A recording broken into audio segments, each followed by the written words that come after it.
안녕하세요, 유태양 작가입니다. 올해 최고 흥행 기대작 중에 하나인 듄2가 드디어 이번 달 말 개봉을 앞두고 있습니다. 저를 포함해서 듄1을 재밌게 봤던 사람들 다 이번 개봉일을 목 빼고 관심 있게 기다리고 있는데, 그런데 듄 시리즈의 배경 아랍이었다는 사실 알고 계신가요? 더 나아가서 여기에 나오는 부족들이라든지 세계관의 설정 등이 모두 아랍 지역 문화에서 왔다는 사실도 알고 계신가요? 그래서 오늘은 듄2에 숨어있는 아랍 문화 코드와 아랍어에 대해서 알아보도록 하겠습니다. 자, 우선 이 듄의 배경을 이해하려면요, 듄의 원작자인 프랭크 허버트에 대해서 알아야 됩니다. 프랭크 허버트는 1920년생인 SF 거장으로요, 1965년에 듄을 집필해 SF계의 노벨문학상이라 불리는 네뷸러상과 휴고상을 수상했습니다. 그런데 프랭크 허버트가 살아생전에 아랍과 이슬람 문화에 푹 빠져 아랍어도 배웠다는 사실 알고 계신가요? 또 프랭크 허버트가 1920년생이라는 점도 주목해 볼 만합니다. 이전에 제가 다른 동영상에서도 설명드렸지만 1910년대부터 1940년대까지는 아라비아 반도의 역대급 춘추전국 시대였습니다.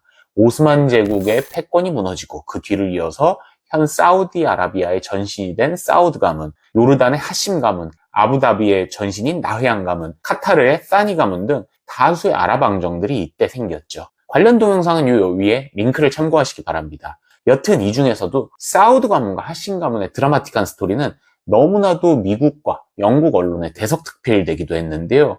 이런 부분에 크게 자극받아서 프랭크 허버트가 대하 SF인 듄을 저술하면서 많이 참고했다고 알려져 있습니다. 구체적으로 아랍 문화 그리고 아랍 역사의 어떤 부분들이 듄에 녹아있는지 한번 알아보도록 하겠습니다.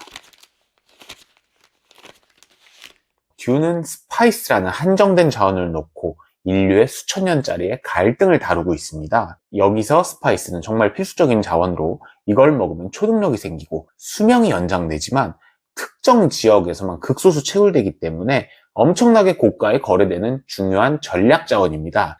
또 듄의 세계관에서는 컴퓨터와 인공지능이 금지돼 스파이스를 먹어서 초능력 수준으로 연상력이 올라간 사람들이 컴퓨터를 대신해 우주선의 경로를 예측하고 인도하는데요. 바로 이런 것들, 산업 발전에 필요한 자원이고 특정 지역에서만 나는 자원, 딱 하면 우리가 떠오르는 게 있죠. 그렇죠, 바로 석유입니다. 그래서 스파이스의 주 산지 중에 하나가 이 아라키스라는 섬인데 듄1의 주 무대죠. 근데 여기가 보시면 대놓고 사막 지역입니다. 오늘날 석유의 주산지 중에 하나인 아라비아 반도와 참으로도 닮은 모습이죠. 애초에 듄 시리즈의 제목인 듄, DUNE라는 것도 사막에 존재하는 사구 형태, 즉 모래 언덕을 의미하고 있습니다. 자, 이런 추측은 아라키스의 토착민족 프레멘을 보면 더욱 확실해집니다. 프레멘 부족은 유목민으로 모래폭풍과 따가운 피양열을 피해 아바라는 천옷으로 자신들의 몸을 가리고 또 명예를 중시하고 무력들이 탁월하면서 결투 문화가 있는 걸로 그려지고 있습니다. 주인공인 폴 아트레이드를 도와 왕국 건설에 큰 역할을 하는 세력이기도 하죠. 그런데 이 프레멘, 실제로 모티브가 된 아랍 민족이 있습니다. 바로 베두인족입니다. 다 이름 한 번씩 들어보셨을 텐데 이 부족은 북아프리카와 아랍을 떠돌아다니면서 유목민족으로 실제로 물이 극히 희박한 지역에 주로 살기 때문에 물을 소중히하고 명예를 중시합니다. 이들 또한 상당히 호전적인 부족으로요, 수천 년 동안 인근 제국들이나 강한 국가들의 용병과 군인 생활을 하기도 했죠. 대표적으로 하심 왕국이 세운 헤자즈 왕국이 베두인족과 끈끈한 관계를 가져간 걸로 잘 알려져 있습니다. 아까 프레멘이 입는 장옷이 아바라고 말씀드렸죠. 실제로 근데 아랍이나 베두인족 여성들이 입는 옷 중에 하나가 온몸을 가리는 검은 옷인데요.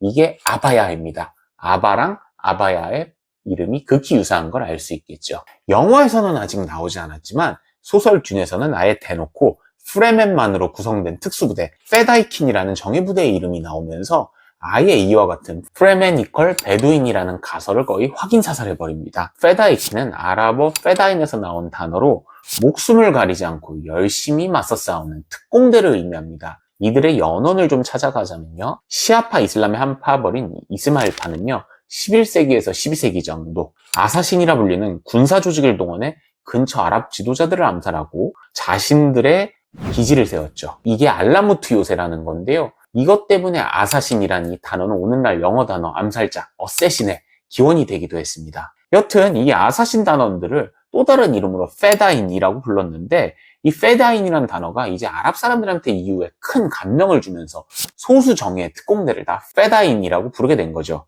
이후에도 이란, 이집트, 아르메니아, 그리고 이라크 등에서도 페다인이라는 특수부대가 종종 역사상에 나타나긴 합니다. 자, 그리고 또 소설 속에서 주인공인 폴 아트레이드는 프레맨들이랑 어울려 살면서 지혜로운 사막쥐 혹은 선생님이라는 의미를 담은 무아띠브이라는 호칭을 받습니다. 이는 아랍어로 교사를 의미합니다. 또 듄 원시점에서의 황제인 샤담 4세의 경우 파디샤라는 호칭으로도 불리는데, 이거는 페르시아 또는 이란 문화권에서 황제를 의미하는 단어이기도 합니다.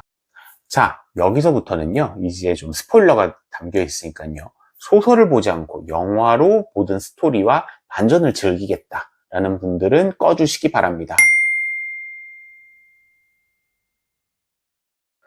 주인공인 폴 아트레이드는 예지력을 가진 종교 집단 베네 게세리트로부터 퀴사츠헤드락, 일종의 구세주로 지명받은 인물입니다. 퀴사츠헤드락은 미래를 정확하게 예측하고 과거를 완벽하게 복기해낼 수 있는 일종의 구세주, 즉 메시아인 거죠. 그런데 사실 이런 구세주 운동, 메시아를 떠받드는 종교 운동이 북아프리카와 아랍 지역에서도 활발히 일어난 적이 있습니다. 아랍 지역에서는 마흐디라는 개념이 있어요. 이게 이슬람, 특히 시아파에서 말하는 구세주 같은 개념인데, 여러 차례 이 마흐디 운동이 종교 운동을 넘어 정치적인 운동으로 번져서 국가가 세워진 적이 있습니다. 대표적인 게 수단의 마흐디 운동이죠. 수단의 이슬람학자 무함마드 아흐마드는 스스로를 마흐디로 자처하고 1881년 이슬람 종교 운동을 일으켜 광신적인 독립운동을 이끌었습니다. 이들은 당대 최강 군대인 영국군을 포함해서 이집트, 에티오피아 군대 등을 격파했고요. 독립국을 세우면서 큰 맹위를 떨쳤지만 결국 1899년 영국의 키치너 장군이 지휘하는 영국군에 의해서 격퇴되면서 역사 속으로 사라졌죠. 바로 이런 마흐디 신앙은 듄의 핵심 내용 중에 하나인 퀴사츠헤드락 신앙과 매우 닮아 있습니다. 자, 오늘은 듄2의 개봉을 앞두고 영화 속에 숨은 아랍 이슬람 배경에 대해서 알아보았습니다. 물론 아즈텍이라든지 고대 그리스, 로마에서 온 설정이라든지 이름 등등도 듄의 세계관 속에 녹아있지만, 그럼에도 불구하고 제목이나 핵심 개념들 대부분은 아랍 이슬람 문명과 역사에서 왔다는 사실 오늘 알게 되셨으리라 생각합니다. 또 저는 아랍 이슬람 문화와 관련된 재미난 이야기로 찾아뵙도록 하겠습니다. 유태양 작가였습니다.